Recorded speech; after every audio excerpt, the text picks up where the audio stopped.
My story that brought Ashoka to observe me today, or many, many years afterward, began 20 years ago. And at that time, I was heading a cancer unit. I was heading a clinic where we did bone marrow transplants. And I did a few observations as a head of this unit. One was that when people came there in an endless stream with cancer-diseased children, for instance, by their hand, there was no limit to how much people were prepared to sacrifice when it was about saving their dear ones into the future.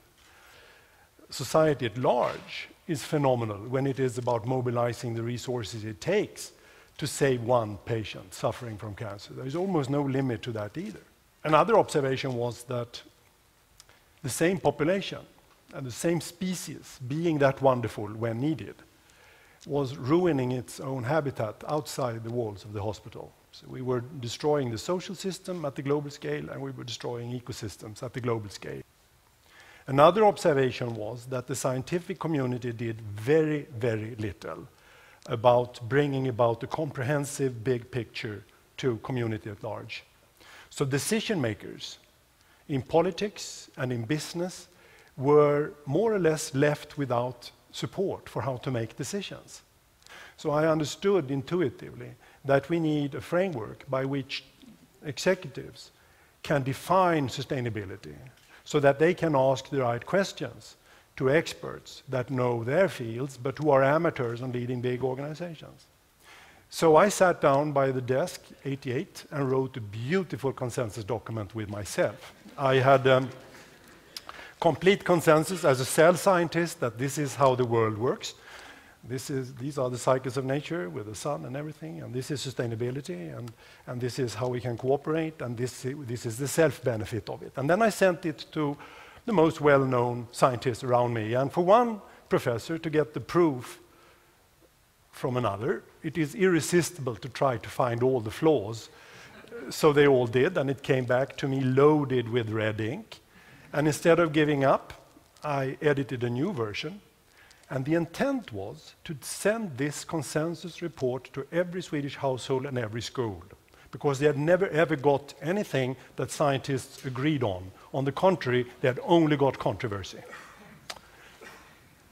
After 21 versions, I had consensus. That's true.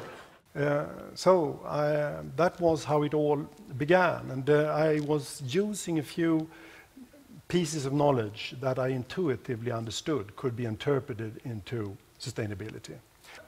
But we also had an example which is called clinical conference. It's very easy to understand how it works. Mrs. Anderson is now going to die because she has cancer, unless we cure her. And to cure her, we need the pathologist in his or her drill hole because we need an exact cell diagnosis. We need the radiologist because we need the distribution of the tumor, and the surgeon and the medical doctor and the pharmacologist. And then we need the physiotherapist, and we need the social worker to mobilize family and work life and society at large behind Mrs. Anderson. And together we cure today, and by cure I mean cure, well above 50%. How is that? What is the difference? The difference is very clear.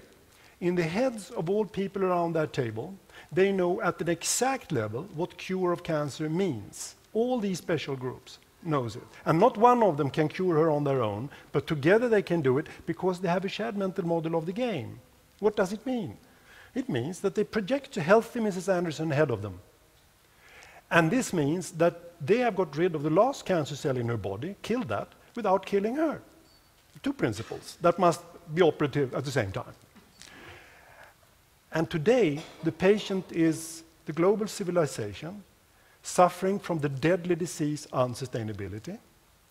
And to open it up, we need politicians like Mary Robinson. We need scientists and economists. But how can they cooperate if they don't know at that principle level what cure means?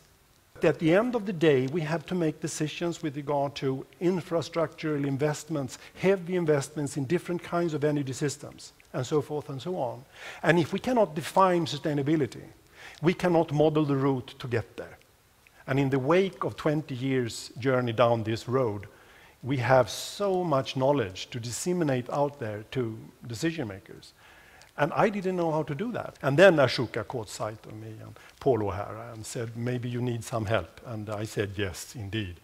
But we need, again, partners to help us expand it. And I'm extremely grateful for what's going on here and in Dublin. And finally, I think you are ahead of the game. This is probably the leading city in Europe when it comes to the intellectual startup period. It must be very nice for you to contemplate that you're probably ahead of the game and maybe the best in Europe, but you must also admit it's quite scary that you guys are the best in the world in setting. So thank you very much.